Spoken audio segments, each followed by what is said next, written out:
your Snapchat get banned? Don't worry, I got you covered. In this quick tutorial, I'm gonna show you how to get back on Snapchat after device banned in just one click. Like boom! It's easier than you think, so let's dive in. You can install the Snapchat mod on your iOS or Android device. First, go ahead and go to settings icon, scroll down a bit and find battery. Make sure to disable the low power mode. If you're using Android, you don't need these steps. After that, go back and go to general and then background app refresh.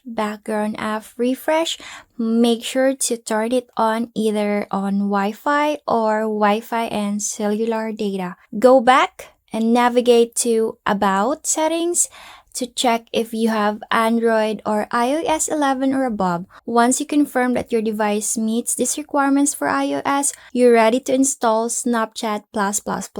What you're going to do is open up your browser on your device and search for youlogpt.com and tap go and type in the name of the app, which is Snapchat++ and hit enter. As you can see right here, it's so simple. The AI will give us exact instruction on what we need to do to download the app. It's literally easy. Break it down as you can see, right? It's so simple. AI provides step-by-step guidance, so go ahead and try it for yourself and let me know if you have any question.